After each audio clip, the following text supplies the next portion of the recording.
धन्यवाद संजीव। तो श्रोताओ, आज प्रकाशित ज्यादातर पत्रों ने डिलिमिटेशन कमीशन के दौरे को ही अपना पहला बड़ा समाचार बनाया है। पत्र लिखते हैं, जम्मू कश्मीर में 400 से ज्यादा प्रतिनिधि मंडलों से कमीशन ने मुलाकात की, जिन्होंने अपनी आपत्तियां और सुझाव रखे। आयोग ने कहा, जनसंख्या, सुविधाओं, इलाकों की भौगोलिक स्थिति के साथ प्रशासनिक सीमाओं को ध्यान में रखते हुए विधानसभा इलाकों को तय किया गया है। जम्मू कश्मीर के 2 दिन के दौरे के बाद टीम दिल्ली लौटी। पेट्रोल डीजल की महंगाई के विरोध में हंगामा, लोकसभा 2 बार हुई स्थगित। कांग्रेस सहित अन्य विपक्षी दलों के सदस्यों ने वेल में पहुंचकर की नारेबाजी। शून्यकाल के बाद भी नहीं चलने दिया गया सदन। खरगे ने कहा, सरकार महंगाई पर करे चर्चा। राज्यसभा में दवा की कीमतों में बेतहाशा बढ़ोतरी का मुद्दा भी उठाया गया। आज प्रमुखता से छपा एक समाचार जो सभी समाचार पत्रों में प्रथम पृष्ठ पर ही है। राष्ट्रीय सुरक्षा पर बने 22 यूट्यूब चैनल किए गए बंद। इन चैनलों में 4 पाकिस्तानी और 18 भारतीय चैनल हैं। 3 ट्विटर, 1 फेसबुक खाता और न्यूज वेबसाइट पर भी रोक लगाई गई। पिछले साल दिसंबर से अब तक 78 यूट्यूब चैनलों और कई सोशल मीडिया अकाउंट्स पर कार्रवाई की जा चुकी है। चार्टर्ड अकाउंट्स और कंपनी सेक्रेटरी बिल पर संसद की मोहर। फाइनेंस मिनिस्टर ने कहा, इससे पारदर्शिता बढ़ेगी, देश में खुल सकेंगे विश्व स्तरीय संस्थान।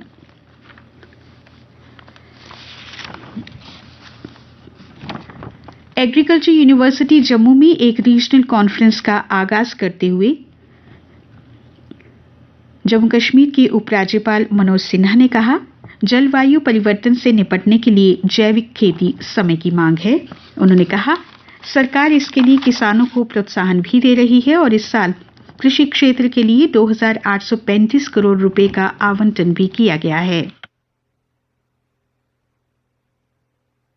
रूस यूक्रेन युद्ध से जुड़ा हुआ समाचार। यूक्रेन के राष्ट्रपति जेलेंस्की ने यूनाइटेड नेशंस सिक्योरिटी काउंसिल में अपने पहले संबोधन में कहा, युद्ध अपराध के दोषियों को सजा सुनिश्चित होनी चाहिए। यूक्रेन के बूका इलाके में हुई हत्याओं की स्वतंत्र जांच हो।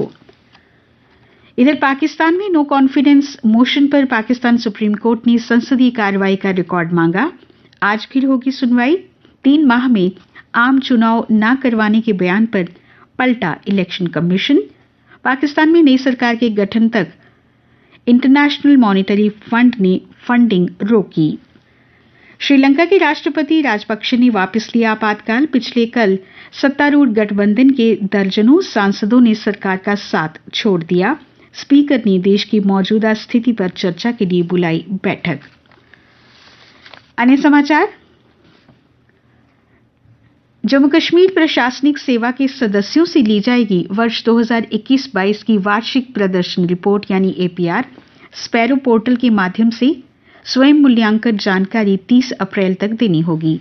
जम्मू कश्मीर के पुलिस महानिदेशक दिलबाग सिंह ने कहा, पाकिस्तान करवा रहा नागरिकों पर हमला, ये आतंकी हताशा का संकेत है। सुरक्षा बल प्रदेश में शांति स्थापित करने के लिए प्रतिबद्ध हैं।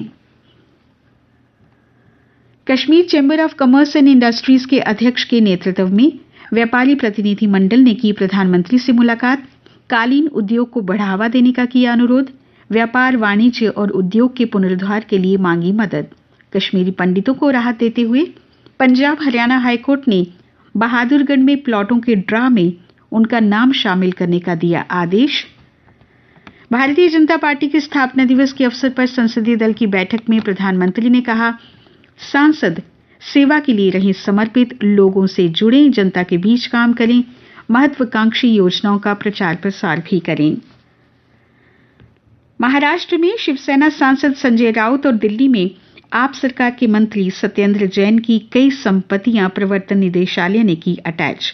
इधर लद्दाख के आंगनवाड़ी वर्करों और सहायकों को अप्रैल माह का बढ़ा हुआ मानदेय मिला। वर्कर के मानदेय में 700 रुपये जबकि सहायक के मानदेय में 350 रुपये प्रति माह वृद्धि की गई है। शोपियां में आतंकियों की गोली के शिकार कश्मीरी पंडित के घर पड़ोसी मुसलमानों ने डेरा डाला। कहा, हम साथ बड़े हुए, एक थे एक ही रहेंगे, आतंकियों से नहीं लगता है डर। जम्मू यूनिवर्सिटी के भदरवा कैंपस के छात्रों ने ड्रग्स सेवन के खिलाफ निकाली जागरूकता रैली। टेली परामर्श सेवा से लैस होंगे आयुष्मान केंद्र। जम्मू कश्मीर के 2209 केंद्रों से लाखों की आबादी को घर बैठे ही मिलेगी ई चिकित्सा। और सनासर में पर्यटकों के लिए खोला गया है ट्यूलिप गार्डन। 5 किस्म के ट्यूलिप फूल वहां मिलेंगे और जल्द ही पर्यटन विभाग करेगा वहां पर उत्सव का आयोजन। खेल समाचार। जूनियर महिला हॉकी विश्व कप में मुमताज की हैट्रिक से भारत ने मलेशिया को 4-0 से हराया। लगातार ये भारत की तीसरी जीत है। मुक्केबाज सुमित थाईलैंड ओपन के सेमीफाइनल में पहुंचे। उन्होंने कजाकिस्तान के नुर्सेतोव पर 5-0 की आसान जीत दर्ज की। इस तरह सुमित अंतिम 4 चरण में प्रवेश करने वाले चौथे भारतीय बन गए हैं। मानिक बत्रा और अर्चना गिरीश कामत की भारतीय महिला युगल जोड़ी अंतर्राष्ट्रीय टेबल टेनिस महासंघ की नवीनतम विश्व रैंकिंग में 2 पायदान चढ़कर शीर्ष 5 में शामिल हो गई हैं। कोरिया ओपन सुपर 500 बैडमिंटन में लक्ष्य सेन ने कोरियाई चोई जी होन पर 1 घंटे में ही जीत हासिल की। और देश की नई उभरती प्रतिभा मालविका ने पूर्व एशियाई जूनियर चैंपियन चीन की हान युई को 3 गेमों के संघर्ष में पराजित किया। आईपीएल में रॉयल जंग में राजस्थान पर भारी बेंगलोर 87 रन पर 5 विकेट खोने के बाद चैलेंजर्स को 5 गेंद रहते 4 विकेट से मिली जीत। राजस्थान की आईपीएल में ये पहली हार रही। आज मुंबई इंडियंस का मुकाबला होगा कोलकाता नाइट राइडर्स से। मैच शाम 7:30 से होगा। तापमान की बात करें तो कल का अधिकतम तापमान रहा 36.3 डिग्री सेल्सियस, न्यूनतम 19.7 डिग्री सेल्सियस। आज सूर्यास्त होगा 6:55 पर और सूर्योदय कल होगा 6:13 पर।